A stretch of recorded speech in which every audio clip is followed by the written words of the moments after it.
I just finished an Ironman 70.3 and learned some really interesting lessons about type 1 diabetes as somebody who has type 1 diabetes while experimenting with some new insulin strategies on the race course. Not something you generally want to do, especially on race day, but I did find out that my doctor was wrong about a lot of things, and today I want to break down a few of the mistakes that I've made, lessons that I learned, and a key phrase that really helped. I saw it on somebody's sign they were holding up during my race. I have no idea who they are, but that phrase I think perfectly applies to your type 1 diabetes as well. If you don't know who I am, my name is Matt Vandevecht. I'm a certified master fitness trainer and nutritionist. I live with type 1 diabetes.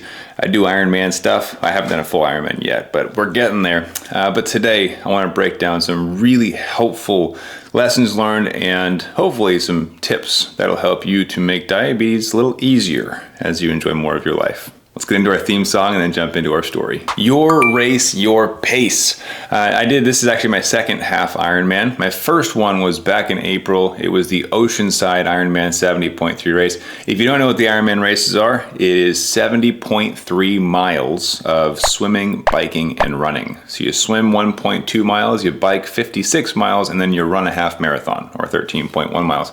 And in my first ever half Ironman race, I saw somebody's sign that really shifted my experience in that race. And by no means am I shooting to win these races. I'm looking to complete them and have some fun with it. In fact, this is half the reason you do it, right? I just pulled this up, got that. Oh, it's so good. Actually, the medal itself, I think, is a little bit silly, but the one from Oceanside back there, really cool. I'm pumped about it. So, you get the hats, the t-shirts and everything, but I'm not trying to win these things, right? And I saw this gentleman's sign, and I'm pretty sure he was just a spectator, didn't know anybody, because there was no name on his sign, no message-specific outcome. His sign said, "Your race, your pace." Your race, your pace. And I actually pointed to him and I was like, "Hey man, that really helps. Thank you for being here." And he was like, "Yeah, you got it." But the idea was, it doesn't matter what everybody else is doing. In fact, in that race, I watched somebody after swimming at 1.2 miles, biking 56 miles, and during the half marathon, they were holding, I think it was like a 5-minute mile pace for the entire half marathon. They finished hours before I did. Hours. Now, to give you some context, my race was 7 hours and 15 minutes. So you're on the race course for a very long time. But to finish hours ahead of somebody, my goodness. Anyways, it's really easy to compare yourself, either from outside standards or from the competitors who are next to you and feel bad about yourself, right? And for me, it was about finishing, about crossing the finish line, running my race. And seeing a sign that said, "Your race, your pace," really helped to put things in perspective for me. Now, that actually I kept in my head for this race, Santa Cruz, and actually, I totally thought that I missed it because there were numerous blood sugar issues. Oh my gosh. I'll do a full race recap video for you guys, but we'll say there were lots of lessons learned from challenges. It was the worst blood sugars I think I've ever seen for a race or even a workout. But that being said, your race, your pace really stuck out to me, and I decided to settle in to a good pace, not try to overexert myself, risk running blood sugars into a worse situation. And I thought that I missed my improvement markers. I wanted to get under 7 hours because my last race was 7 hours and 15 minutes. I thought, it'd be cool if I could drop it by like 16 minutes or more. And across the finish line, family was there, my wife, my daughter, both my parents, and was just like, "Hey guys, I made it, whatever." And they were tearing up. They were like, "Matt, you did it, oh my gosh." And my wife was like, "You did it." I was like, "What are you talking about, you didn't?" She's like, "You're under 7 hours." And I was like, "What?" And I started just getting kind of choked up. So I was like, I thought I missed it by like 25 minutes. I thought I was so far behind. I messed up the timing on my watch. And I actually finished the Ironman 70.3 Santa Cruz race with a time of 6 hours, 57 minutes. So in settling into my own pace, doing my own thing, I actually achieved a better outcome. I'm kind of getting choked up right now. I achieved a better outcome because I trusted the process and I raced for me. right? I didn't worry. I definitely considered sprinting the last 4 miles because I was like, if I sprint, maybe I can get under 7 hours. It's like, you know what? No, your race, your pace. What are you here for? What are your outcomes, Matt? What do you want this to look like? And it worked out really well, followed the plan. But I recognize this in our medical system a lot, where we're not told your race, your pace. We're told, this is how you do your diabetes. And to a certain degree, it is helpful to have guidance, right? From your medical team, from your coaches, all these things. But at a certain point, you have to take it into your own hands. You have to set your own goals, right? My coach set some goals for me for my Ironman and, checked off each of his goals for me, but then I also wanted to set my own goals, right? I had blood sugar goals, I had the time goal, and then as, delusional as this sounds, I was also hoping to qualify for Worlds or World Championships, which I am not top tier athlete, but they do this thing called roll down qualifying slots where if people aren't present to accept their qualification for world championships, they just keep going down the list. And I thought, okay, if I can get high enough on the list, maybe I can get one of those roll down slots.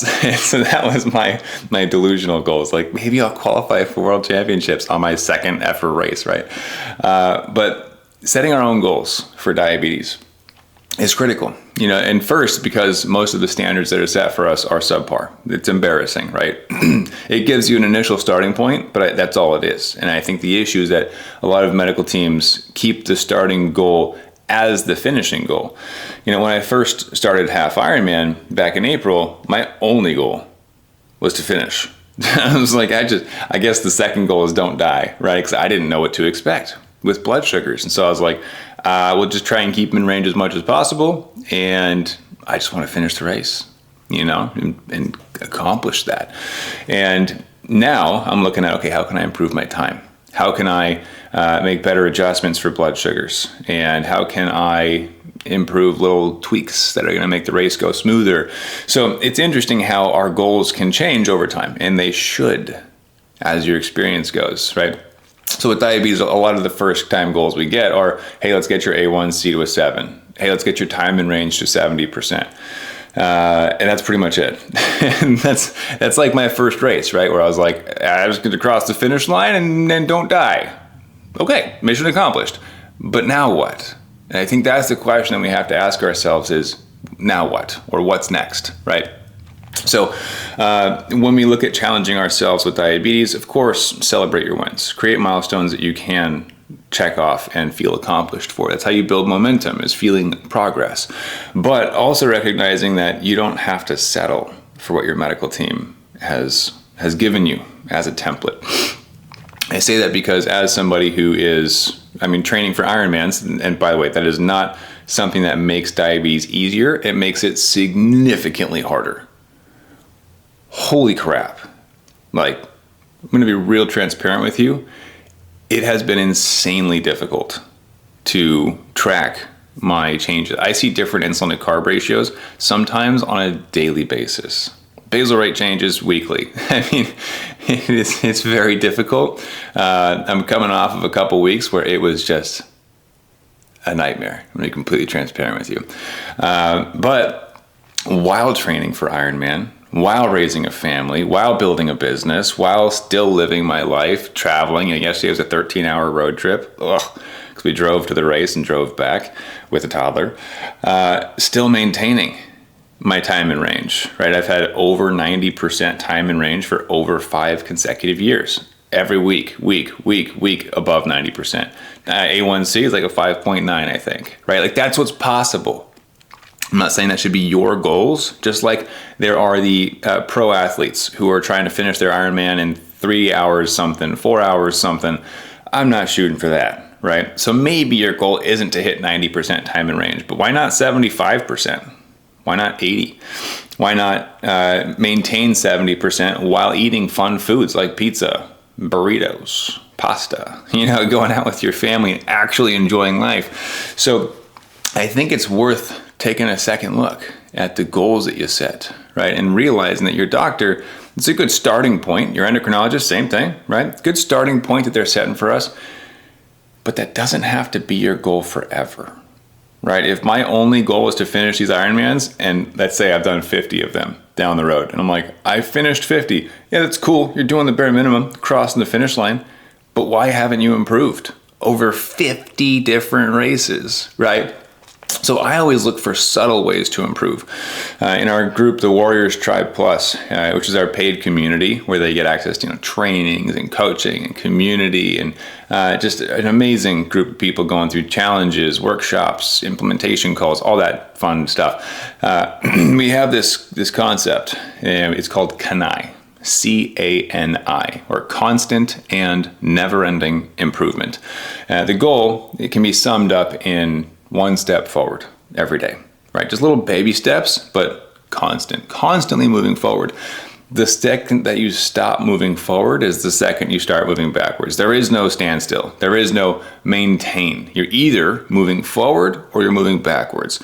And so that group, the reason that they all stay so active in there and continue showing up to learn, continue participating in the communities, is that they know that they must continue taking one step forward each day. The second they fall off is the second they begin to lose the progress that they've worked so hard to gain. And I recognize that too. If I were to take a week off of training, I would lose progress, right? And that's, of course, ignoring the obvious, like rest days are healthy. Yes, of course. But if I were to just stop training, throw my diet out the window, no exercise, and just lay on my butt all day, I would see progress lost. And I think that's one important distinction. But two, and really the point I wanted to drive home today, your race, your pace. You need to make your own goals. It's time to stop asking for validation from your doctor. What do you think about my A1C? Because they're not going to give you a challenge. They're going to tell you either you're non-compliant, you need to work harder, and then they're not give you a plan, right? Or they're going to tell you you're doing good enough, and they'll leave it at that. And I heard that. I've actually heard both sides of that for many years. It's an unfortunate reality that our medical teams are there to help us get started, but there really is no continuation. Now, as you're setting your goals, one of the important things to consider is context, your context, right? So if you are at an A1C of 14, you might not be shooting for a 5.9 right now. You might be shooting for a 12 or a 10 and create milestones. Milestones are amazing. I'm not shooting to go pro tour next race, right? Each race, I'm like, let's shave off 15 minutes. Let's make transition times better. Let me improve the speed on my bike, which also, oh my gosh, I forgot to mention this. I set a new PR on the swim and maybe even on the bike. In the swim, it was an ocean swim for this race, and there were sea lions swimming with us. It's cute from afar, but terrifying in the water. I'll just say that I think I swam faster because I kept seeing shadows in the water, and I was like, they're chasing me. But there were some interesting challenges along the course of the race, and never did I think I was going to quit, but I did actually have to stop, full stop, which in the races, you don't do that, right? Unless there's like serious issues. I had to stop like 8 times, which is really hard. And I watched my PRs go. I watched a smooth race go. I watched my nutrition plan go. I watched my blood sugar plan just hit the fan. It was tough, and I tried something new, tried what I considered to be a risky move with dosing insulin on the bike, and pretty large doses for me. And ultimately, that wasn't the thing that got me. Actually, was a failed technology. And like I said, I'll do a deeper dive on this. But as I saw blood sugars dropping at a rate of 30 points per 5 minutes, they're dropping very fast, right? Having just given a recent dose of insulin, I freaked out. Actually, I played it pretty cool, all things considered. There was a moment where my heart skipped a beat, and I was like, okay, you know what to do. Consume sugar. This many grams of carbs will fix this situation. Do it now. I did that, and the next reading, my CGM completely stopped giving me readings. And I was CGM-less with double arrows down and a bunch of insulin on board. And I was like, awesome. And we're in the middle of nowhere, right? You bike 56 miles. You have to go out to the middle of nowhere and come back. So we're in the mountains. And it was a little nerve-wracking. And I had to really think about, do I stop and go back to the medical station and sit with them while I figured this thing out. And so I had to take out my glucometer that I had with me. I had to switch out my CGM, and thank God the night before I was like, I should put a CGM in there just in case. Turns out I needed it. And the finger stick showed that my CGM was wildly inaccurate. It was completely off. And you'll have to watch the next video for the full dive on that, full deep dive, because there's too many stories that I have to break that down. But the blood sugars, to put it in perspective, were a nightmare. It was really hard. But the thing that kept me going, many of the things, there were multiple aspects to this, but one was your race, your pace. And I thought, you know what? Shift the goal, adjust, right? It's not going to be perfect. Doesn't have to be perfect. Just got to cross the finish line, right? You got to just keep going. And I think with diabetes, that's kind of our swan song, right? Where it's like, there's going to be days where it's not perfect. You're going to hit hiccups. It's going to be tough, right? But you got to keep going. You got to keep that progress moving, the momentum going, one foot in front of the other. There is no giving up. It's not allowed. It doesn't have to look pretty to make forward progress. And I can tell you, it did not look pretty for me on race day. It was bad, but I kept going. And that, at the very least, is what I expect of you. That is the basics of my expectations for you, the listener, you, the viewer. Keep moving forward. Keep up the fight. No matter how hard diabetes gets, you are not allowed to give up. It is simply not an option. Now, you can be sad about stuff. You can be frustrated. I mean, I was pretty pissed. When I had devices failing, I was like, it's pretty crucial to have blood sugar numbers to base my plans off of, right? To know what I'm doing for my nutrition. How many carbs do I have per hour? Well, if I can't see blood sugars, I won't know, right? I was frustrated, but I kept going. I kept up the fight. And I told my clients actually, and actually the group of the Renegade Warriors Plus too, I messaged them late last night, in the tail end of our 13-hour road trip. It was less than that. We took some breaks because we have a toddler, but I messaged them and shared a picture, some race recaps, some lessons learned, and basically said, this is part of the journey. This is the challenge. There's no way to avoid challenges. And I think that a large part of how our life is defined is how we respond to challenges, because they're going to happen. And you can either complain about it, sit down and give up, or you can face those challenges, overcome them, and prove to yourself that you can not only handle it, but you can overcome it, right? In the face of adversity, what do you do? So a lot of my clients, like I said, we have that phrase, the CANI phrase, constant and never-ending improvement. And with diabetes, it looks different for all of us. Our goals look different. The process to reach those goals look different. In fact, there's 4 clients that I have that are ultra endurance athletes out of thousands. You don't have to do an Ironman to be a client of mine, just so you know. This is more of an impulsive thing that I'm just doing as a side quest in life. I'm like, I'm going to go try to be an Ironman. Vastly different stories. In fact, a lot of my clients are just trying to live more normal lives. They want more freedom, more flexibility with their schedules, their eating choices. They want to sit down to a meal with their family and not have to worry about blood sugars, right? Just eat what everyone else is eating and then be able to go for a walk or play with their kids, right? Like, it can be as simple as that, but you have to decide what your goals look like, what you want out of life, and then you got to make the plan to get there. And by the way, you don't have to do that alone. I tried to do the whole Ironman thing alone. I got to the Half Ironman distance. I did that and was like, I don't know what to do next. I keep getting hurt. I got injured 6 times during my training. And so my wife was like, if you're going to do a full Ironman, which if you guys don't know, it's 140.6 miles, 140.6. It's known as the world's most difficult single-day endurance event. She was like, if you're going to do that, you need to hire a coach. No questions asked. Like, that's a requirement that I have of you. And I was like, all right, that's fair. Because I don't know what I'm doing. So I had the goal that I wanted. I'm going to finish an Ironman, but I didn't know how to get there. I had some ideas, right? And I'm a certified master fitness trainer and nutritionist. Come on, like, how do you not know, right? I take on clients that are nurses, surgeons, endocrinologists, doctors that live with type 1 diabetes. And they're like, I feel like I should know this stuff, but I don't.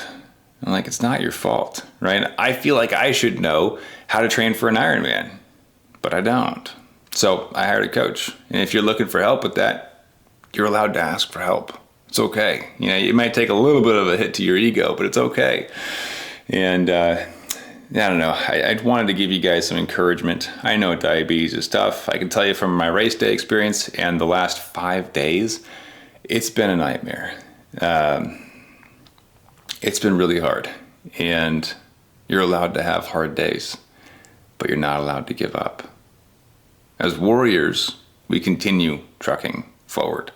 As renegade warriors, you see on my shirt, right? All my clients wear these shirts too. We think differently. So instead of getting stuck, we ask, how can I? And in fact, a lot of people that I talk to go, can I eat pasta? So it's not can I, it's how can I? There's a way, right? It's not can I do an Ironman as a diabetic? How can I? What's the plan?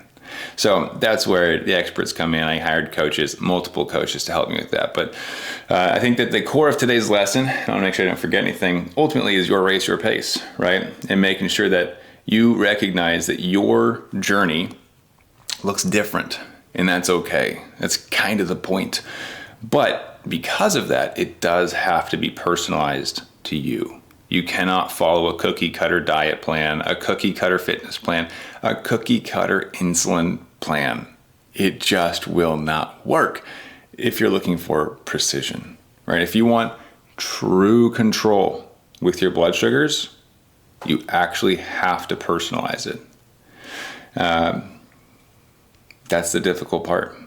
And same thing for these Ironman races. I've talked to actually quite a few type 1 diabetics who have done Ironmans. And I'm like, okay, cool. What's the plan? Like, what worked for you? And they're like, what do you mean, the plan? Every race is different. And now that I've done 2 races, I can tell you they were both polar opposites. Polar opposites. The first race, I had to consume a ton of carbs. Second race, I barely got to eat anything. Very different. So it's not a matter of figuring out what generalized plan works for you, but recognizing that every outcome requires a formula, because formulas allow you to adapt, right? So if you understand the concepts, you can tweak them, you can manipulate them to fit your needs. For example, if I want to be in shape and I go to my gym, I work out at the gym, great. You can do that and get in shape. But what happens when you travel and you don't have your gym? Oh, but they don't have my favorite machines. I don't know how to get back in shape.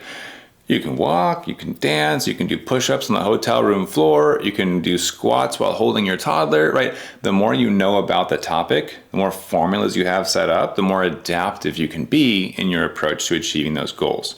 And that's oftentimes where coaches come into play if you don't have the time necessary to become the expert yourself. So for me, I became the expert myself for blood sugars because there was nobody else who knew how to make blood sugar formulas. That's what I desired. So I went and did it myself. You don't have to do that because I've already done the hard work, which was years of research, experimentation, trial and error to get to that point. And that's what I do now, is I help my clients set up personalized blood sugar formulas. The one that I use specifically is called the 80-20 blood sugar formula. That's what got me the 90% time in range for the last 5 years. My A1C down, flexibility, freedom. That's the fun one, for me at least. There are different formulas for different people, but I do end up recommending that one to a lot of people. If that's something that you wish you had more guidance on, there is a training you can go check out. We put it together to give you kind of the foundations of how blood sugar formulas work, what to look for, and if you want some help with that, at the end of it, we can chat to see if it's a good fit or see if we can point you towards some other resources. But you can get access to that training at diabetesinaction.com. So go to diabetesinaction.com, check it out. But to recap for today, the race, I'm looking at the medal right now. Such a goofy medal. It's a license plate. I don't know why they picked that one. But man, this was challenging. And I'll tell you, I'm proud of myself for overcoming the challenges. I'm not stoked about the outcomes of the race on paper, but the lessons that I learned will help me to be a better athlete for the next Ironman and have helped me in my management for diabetes. Now I'm more prepared for new circumstances, and our outcomes are largely defined in how we respond to the challenges that life will inevitably throw at us. So I hope this one was helpful today. For blood sugar specific guidance, go to diabetesinaction.com. It's totally free. You can check it out and see if it's helpful for you. And I hope you guys enjoyed this one.